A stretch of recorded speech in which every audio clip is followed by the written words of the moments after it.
Ça va être difficile à croire pour les plus jeunes, mais il y a eu une époque où le PSG ne gagnait pas tous les trophées. Il y a 20 ans, avant l'ère Qatari, Paris traversait l'une des périodes les plus sombres de son histoire. Mais un match va faire revivre le club. Un classique contre l'OM en finale de Coupe de France. N'ayons pas peur de le dire, c'est le classique des classiques.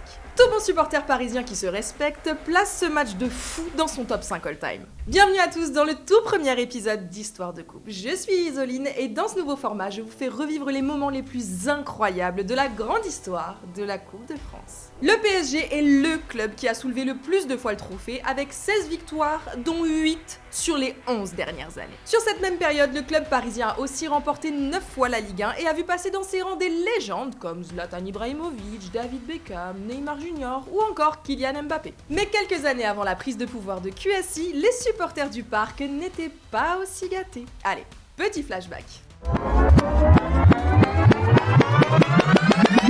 En 2004, Paris réussit une belle saison avec une deuxième place en championnat et surtout la victoire en Coupe de France avec ce but de Paoletta en finale contre Châteauroux. Mais les deux saisons qui suivent vont être catastrophiques. Tout s'effondre lors de la saison 2004-2005. Les Parisiens terminent bon dernier de leur poule de Ligue des Champions, 9e de Ligue 1 et sortent dès les 8e de Coupe de France. Vahid Halilodzic se fait virer et le Parc des Princes, qui va donc être privé de Coupe d'Europe, gronde. Vous connaissez comme moi l'environnement autour du PSG. La tension monte très vite quand les résultats ne sont pas au rendez-vous. Les choses doivent changer et lors du mercato estival en 2005, le PSG recrute entre autres Vikash Dorazu et Bonaventure Calo. Et si je vous donne cette info, ce n'est pas pour rien. Dans l'effectif pour la saison 2005-2006, on retrouve des noms qui vont rendre nostalgiques les amateurs de foot français de l'époque. Lionel Letizy, Bernard Mendy, Modeste Nvami, Jérôme Roten et évidemment Fabrice Pancrate. Mais tout ce beau monde a bien du mal à enchaîner les victoires. À l'époque, à chaque automne ou presque, le PSG s'offre une bonne petite crise des familles. Cette année-là, elle commence mi-octobre avec une défaite 1-0 au Vélodrome avec, comble de la trahison, un but de Lorixana pour l'OM. L'équipe n'avance pas et en décembre, Laurent Fournier laisse sa place sur le banc à Guy Lacombe. Peu après son arrivée, le coach moustachu échange avec son président Pierre Blaillot et on lui dit « On a de bons joueurs, mais ce n'est pas un effectif pour Paris. » Réponse cash du président. On le sait. On a fait un audit sur le plan psychologique en début de saison, on n'a pas de joueurs capables de tirer le groupe vers la victoire. C'est dire si la direction ne croit pas en une éventuelle victoire en championnat ou en coupe. Mais dans le football, tout est possible, pas vrai ? L'arrivée d'un nouvel entraîneur ne suffit pas à remobiliser les troupes en Ligue 1. Paris terminera pour la deuxième année de suite à une piteuse 9e place. Si le club ne veut pas passer une deuxième saison sans jouer l'Europe, il doit réaliser un exploit en coupe. La bonne nouvelle, c'est que depuis sa création, Paris est ce qu'on appelle une équipe de coupe. Comment oublier l'image du président Borelli qui embrasse la pelouse du Parc des Princes après la première Coupe de France remportée par son club en 1982. Ce soir-là, le PSG de Luis Fernandez, Mustapha Daleb et Dominique Rocheteau battait au tir au but le Saint-Étienne de Platini. Après des victoires en 83, 93, 95, 98 et 2004, Paris va donc connaître une nouvelle épopée exceptionnelle en 2006. Les clubs pro commencent au 9e tour et pour l'emporter, les Parisiens ont 6 matchs à gagner. 6 matchs, c'est pas le bout du monde. Il faut y croire.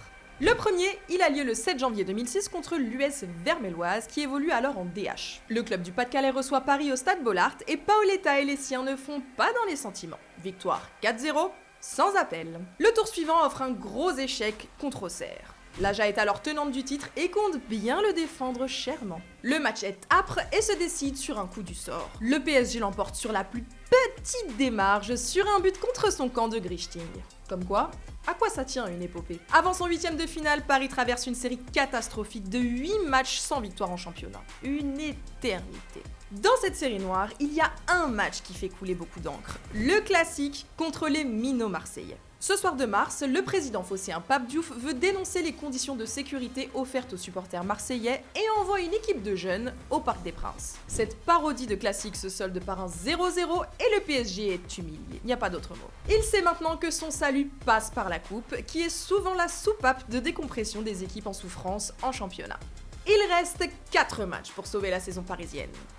4 matchs. Et les dieux du football semblent être cléments car lors du tirage au sort, Paris évite les gros et hérite d'une équipe de CFA, Lyon-la-Duchère. À Gerland, Paoletta marque 2 fois dans une victoire 3-0 qui donne de l'air aux Franciliens. En quart, le PSG renverse le LOSC grâce à 2 buts de Kalou et Paoletta, encore lui. Et dans le dernier carré, Paris pioche le FC Nantes, l'autre demi verra s'affronter l'OM et le Stade Rennais. Guy Lacombe se souvient très bien de ce moment. Au tirage des demi qui nous place face à Nantes, Paoletta et moi on se regarde et on pense la même chose. Cette finale est pour nous et on va taper l'OM. L'Aigle des Açores est encore décisif. Il marque à nouveau le but de la victoire à la Beaujoire. Et attention les amis, le but est splendide. Regarde-moi ça. Oh là là là là, mais quel joueur c'était Paoletta quand même. Paris bat Nantes 2-1 et valide son ticket pour le Stade de France. Pour la première fois de l'histoire, le PSG et l'Olympique de Marseille vont se jouer en finale de Coupe de France. Paris a une chance unique de laver l'affront des minots. Et pour les supporters des deux côtés, c'est évidemment le match de l'année, voire de la décennie. Depuis son titre européen de 93, hashtag à jamais les premiers, Marseille n'a plus gagné de titre majeur et le temps commence à devenir très long sur la canebière. Les Olympiens partent favoris de cette rencontre avec un Ribéry tout feu tout flamme sur l'aile et Mamadou Niang au top de sa forme devant. Le pays tout entier attend ce match. C'est d'ailleurs la plus grosse affluence de l'histoire pour un match de Coupe de France à l'époque. Dans sa causerie, coach Lacombe joue à fond la carte de l'orgueil et pique ses joueurs, notamment Vikash Dorasso. Pour rappel, le meneur de jeu était en concurrence avec Franck Ribéry pour aller jouer la Coupe du Monde en Allemagne avec les Bleus. Donc, dans le vestiaire, Lacombe lui dit « Ce soir, tu vas donner les réponses aux questions que se pose Raymond Domenech. C'est là que ça se joue. » Édouard Cissé sort lui aussi chaud bouillant du vestiaire. Marseille était favori, mais je me suis dit que cette finale était pour nous. J'avais besoin d'ondes positives. C'était irrationnel. Je sentais qu'on allait sauver notre saison. Habib Beye jouait aussi à l'OM à l'époque et se souvient que sur le papier, son équipe était donnée gagnante au coup d'envoi. Les Parisiens ne se sentaient pas favoris. Nous, on était en confiance, mais on a mal géré le match émotionnellement. L'erreur de Taïwo nous plombe d'entrée sur le but de Kalou. Surtout que notre leitmotiv, qu'on se répétait, était « Il y a Paoletta et Kalou en face, surtout pas d'erreur individuelle ». Car 6 minutes seulement après le coup d'envoi, le défenseur nigérian commet une énorme bavure dans la surface. Cissé glisse le ballon à Bonaventure Kalou, qui envoie un missile sous la barre de Barthez. Mais quel but! Mais quel but! L'OM de Jean Fernandez avait l'habitude de laisser son adversaire faire le jeu et de contrer avec des attaques très rapides, mais il n'a maintenant plus le choix. Il va falloir s'exposer pour revenir. Marseille tente, mais rentre au vestiaire mené 1-0. Côté Paris, la causerie de Lacombe n'a duré que 40 secondes. Pas besoin de plus, tellement je nous sentais focus. Je leur dis que l'on est dans le vrai, le plan fonctionne, donc on continue comme ça. Et j'ajoute, dans le premier quart d'heure, si on a la possibilité de les remettre un petit peu sous pression, il faut pas se gêner. Pendant la pause, Dorasso confie à son coéquipier Jérôme Alonso qu'il est free. Le deuxième gardien lui répond sur le ton de la blague « Tu risques pas de te claquer, tu frappes jamais ». Et puis, avec ses petites jambes de 3 kilos chacune, il nous met ce tir incroyable. L'ancien Rossonero a écouté son coach et son coéquipier en tentant cette frappe qui ne lui ressemble pas vraiment, de son propre aveu. Je revois l'image de mon but, je me demande pourquoi je fais ça. Je n'arrive pas à comprendre. Toute ma vie, j'ai fait la passe. Paoletta se décale parce qu'il est sûr que je vais lui donner la balle comme d'habitude. Finalement, je ne lui donne pas. C'est un moment de déconnexion.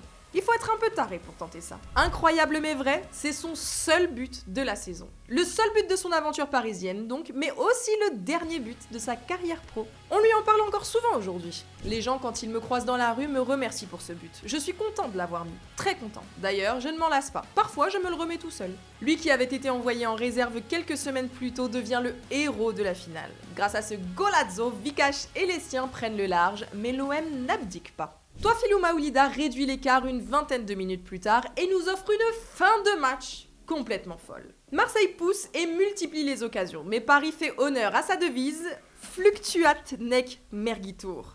Le PSG est battu par les flots, mais ne sombre pas et au bout du suspense, Monsieur Duhamel siffle la fin du match, 2-1. Paris a gagné. Des scènes de liesse ont lieu au Stade de France et dans Paris. Le PSG l'a fait. Grâce à la magie de la coupe, le club sauve sa saison et gagne sa place en coupe de l'UEFA. Paris remporte sa 7e coupe de France et régale ses supporters. Le gardien Lionel Letizy s'est lui aussi régalé pour fêter la victoire. J'ai zappé la réception à la mairie de Paris. J'y suis passé 5 minutes par obligation, mais je suis rentré chez moi profiter de la victoire en famille et on avait dégusté un couscous fantastique. Guy Lacombe n'oubliera jamais cette victoire du 29 avril 2006. C'est le plus beau trophée de ma carrière. Finale PSG-OM au Stade de France, victoire. Que rêver de mieux? La Coupe de France, c'est la plus belle compétition qui soit. C'est le genre de trophée qui vous lie à vie les uns avec les autres. Une des plus belles compétitions qui soit et qui regorge de bien d'autres histoires que j'ai hâte de vous raconter. Dites-moi en commentaire quel grand moment de l'histoire de la Coupe de France vous aimeriez que je vous raconte et en attendant, merci d'avoir visionné cette vidéo et à très vite pour de nouvelles aventures.